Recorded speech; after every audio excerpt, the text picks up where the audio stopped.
should change your... Shalom, Bapak Ibu yang terkasih dalam nama Yesus.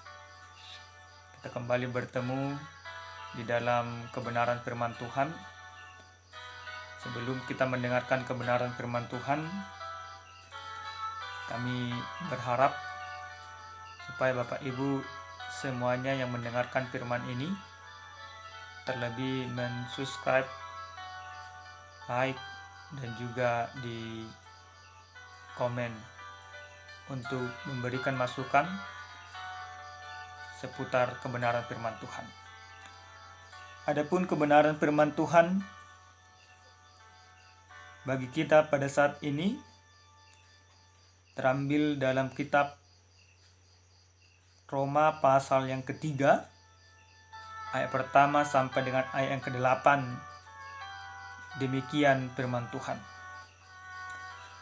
Jika demikian, apakah kelebihan orang Yahudi dan apakah gunanya sunat? Banyak sekali. Dan di dalam segala hal, pertama-tama sebab kepada merekalah dipercayakan firman Allah. Jadi bagaimana jika di antara mereka ada yang tidak setia?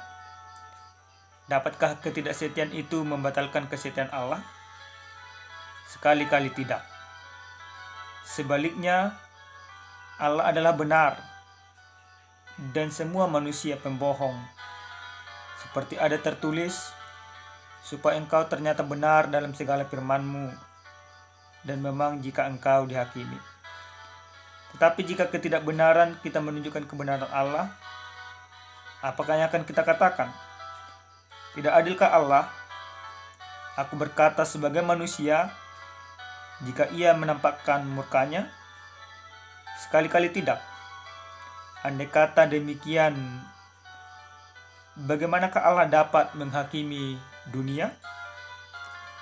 Tetapi jika kebenaran Allah oleh dustaku semakin melimpah bagi kemuliaannya, mengapa aku masih dihakimi lagi sebagai orang berdosa?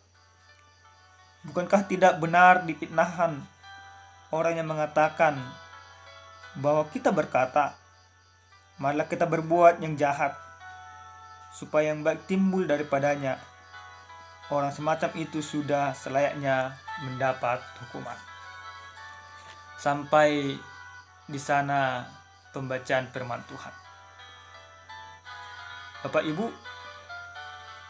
jemaat Tuhan dimanapun berada, pada minggu hari ini sampai disampaikan kepada kita yaitu sebuah tema yang sangat menarik tentang kesetiaan Allah.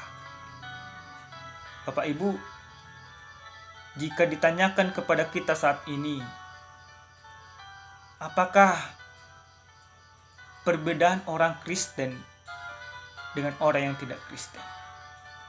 Atau apakah keistimewaan dari orang Kristen dengan orang yang tidak Kristen? Mari kita renungkan sejenak. Apanya sebenarnya perbedaannya saat ini? Atau jangan-jangan tidak ada lagi? Bahkan sudah sangat sulit memang membedakannya. Saya percaya Bapak Ibu jemaat Tuhan sesuai dengan pendapat, sesuai dengan iman masing-masing akan menjawab pertanyaan itu. Tetapi satu hal yang paling signifikan, perbedaan antara orang Kristen dengan orang yang tidak Kristen adalah yaitu soal kepercayaannya. Kenapa kami katakan seperti itu?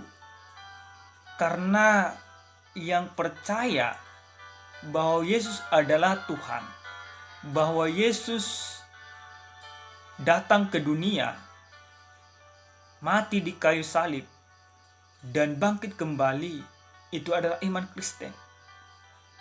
Oleh karena iman itulah yang membedakan antara orang yang mengikuti Yesus Kristus dengan tidak. Itu perbedaan yang sangat mendasar. Kalau dikatakan soal kasih, kalau dikatakan soal perbuatan baik, kami percaya agama-agama lain pun melakukan demikian. Tetapi kalau persoalan untuk percaya kepada Yesus Kristus sebagai Tuhan dan Juru Selamat, satu-satunya agama yang mengakuinya adalah orang Kristen. Hal itulah yang menjadi pokok pembahasan kita pada saat ini, yaitu seputar pertanyaan yang diperdebatkan oleh orang-orang Yahudi dengan Paulus. Perbedaan pendapat yang mereka perdebatkan pada saat itu adalah orang-orang Yahudi memiliki kesombongan yang luar biasa,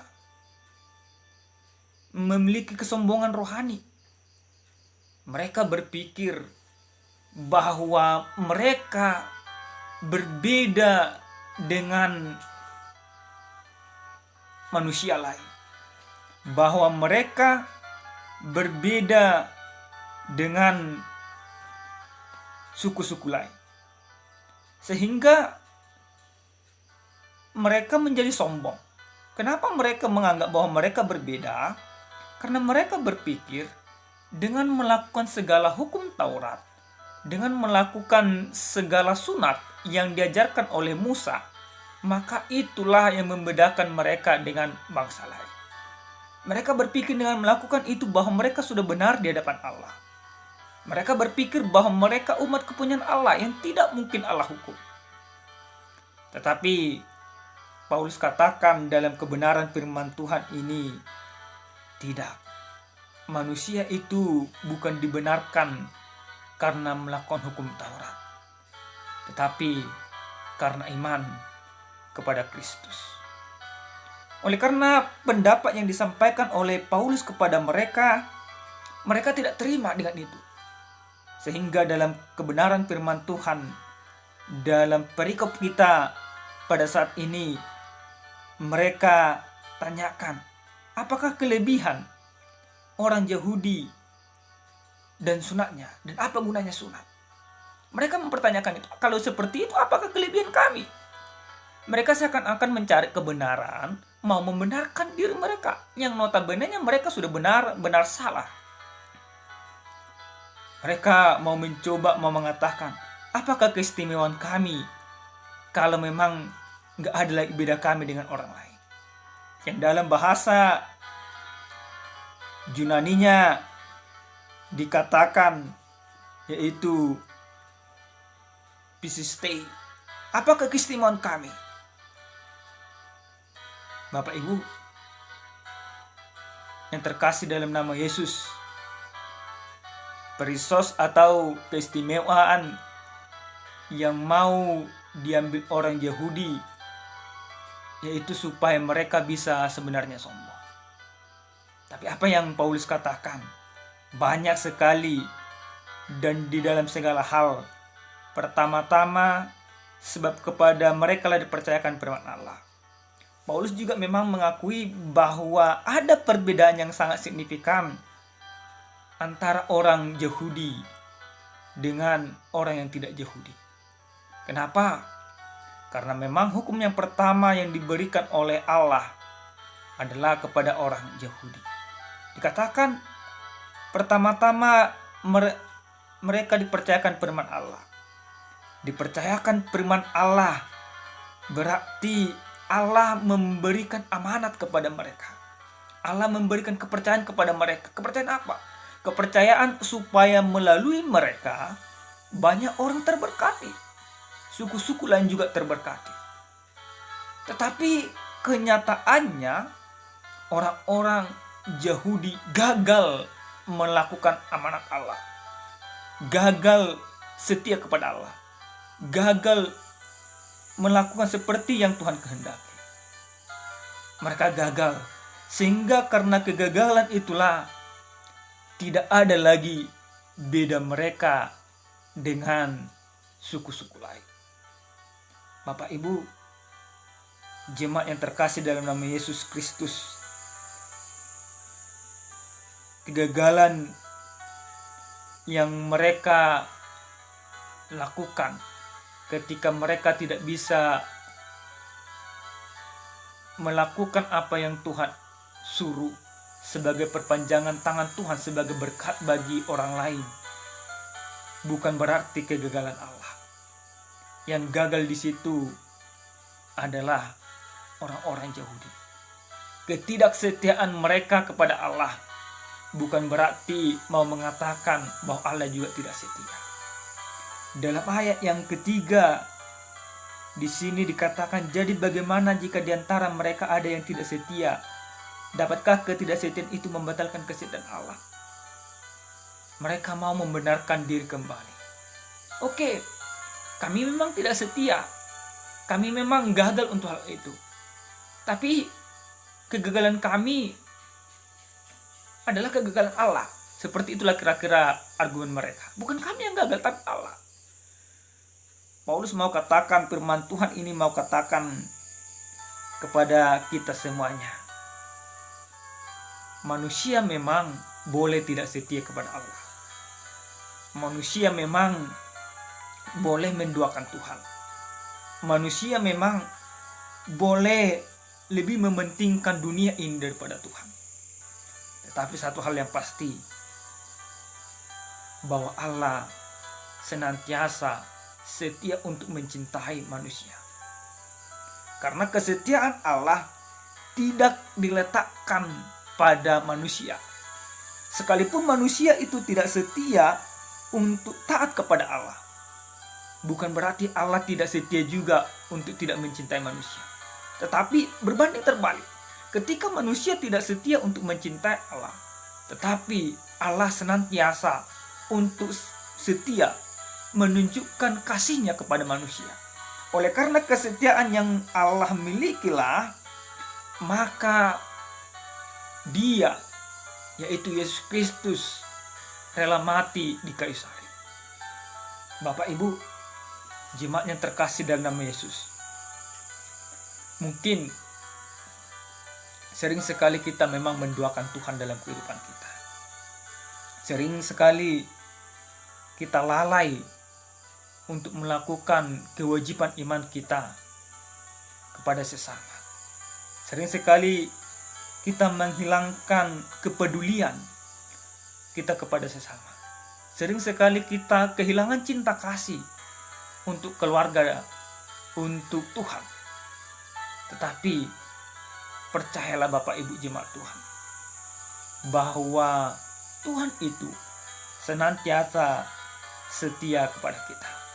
Tuhan itu senantiasa memberikan yang terbaik kepada kita. Tuhan itu senantiasa menunjukkan kecintaan yang terdalam ke dalam kehidupan kita. Tetapi bukan berarti ketika Allah sudah setia kepada kita, ketika Allah sudah menunjukkan kasih setianya kepada kita, kita menjadi terlena dengan hal itu.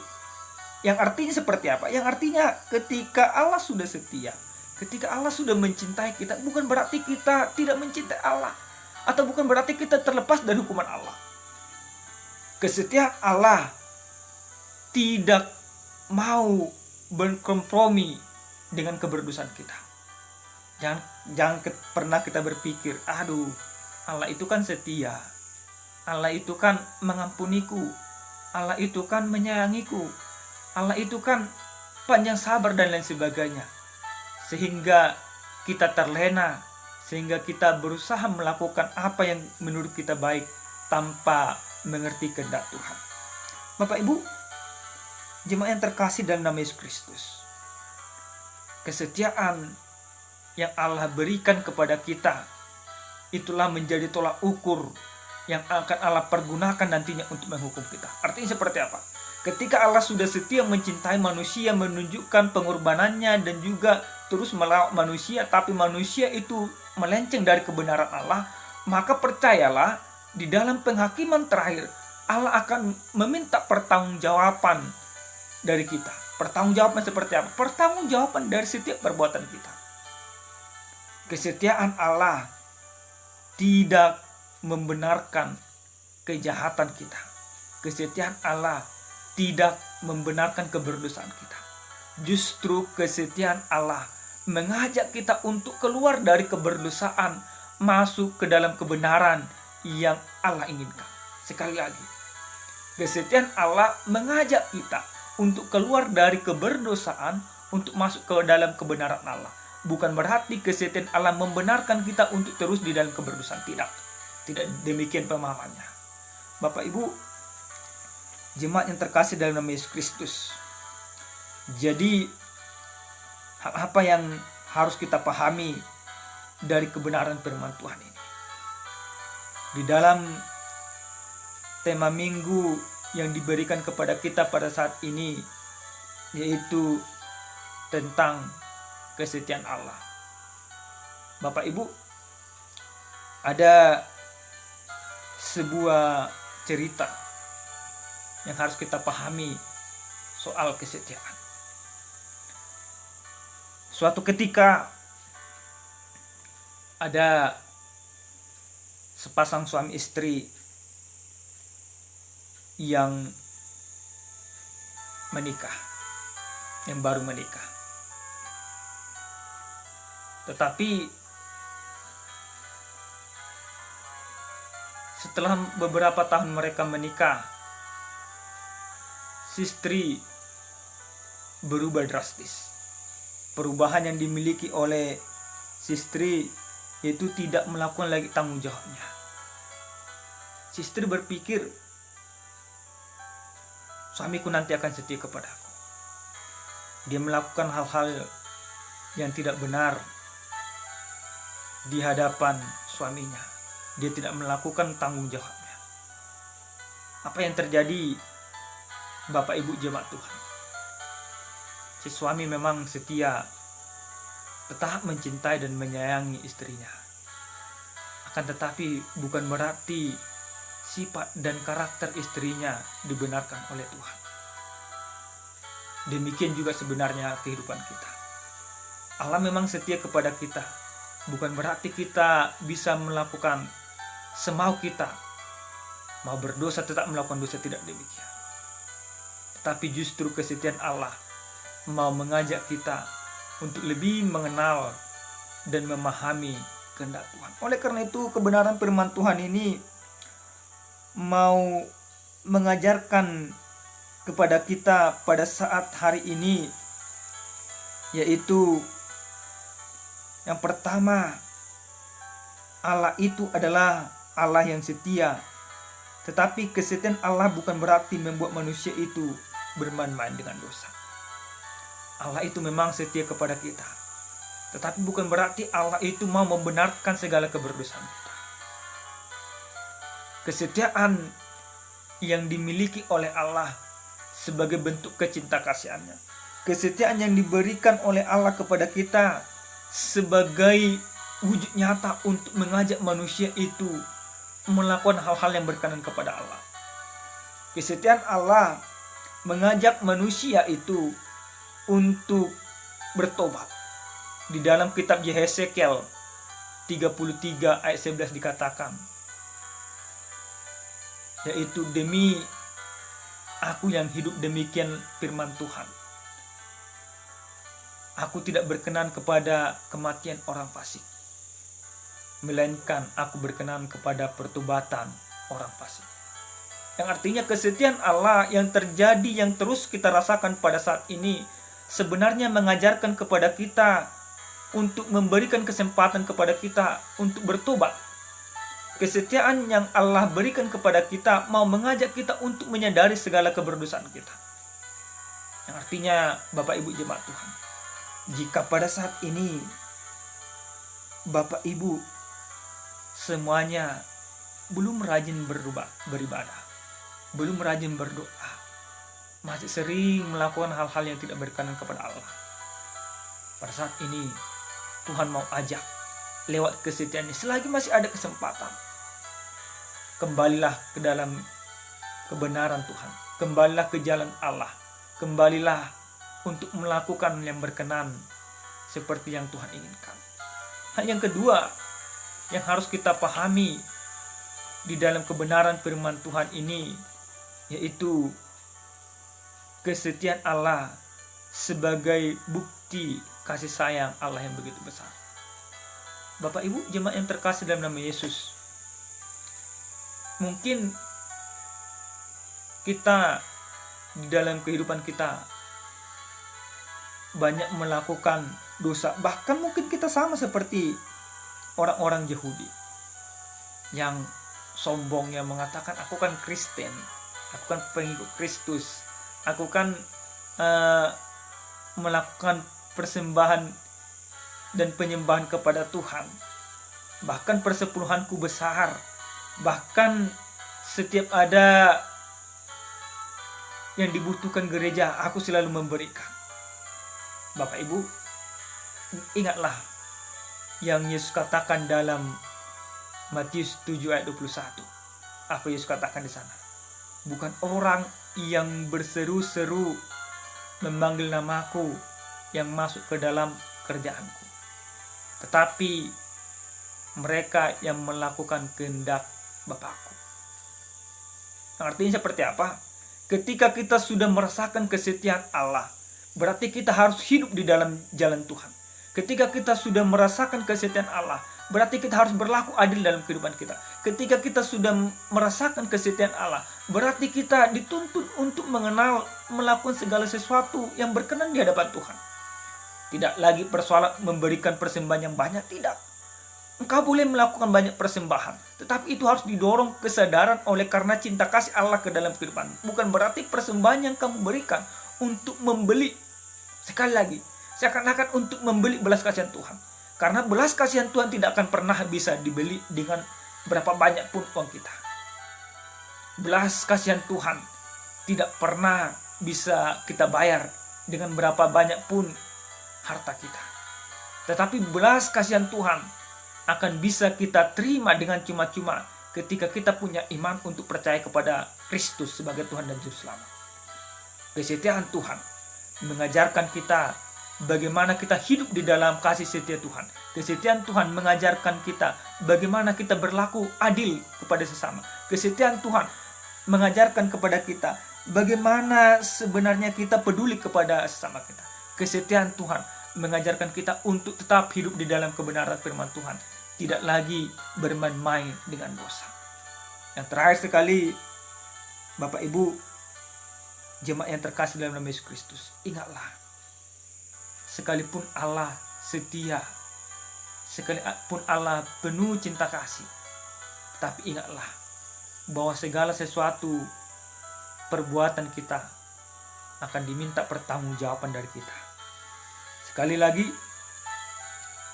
Bapak Ibu boleh tidak setia kepada Allah, tapi Allah akan tetap setia kepada kita. Kesetiaan Allah mengajak kita untuk mengerti mana yang baik dan mana yang benar, dan melakukan yang benar seperti yang Tuhan inginkan.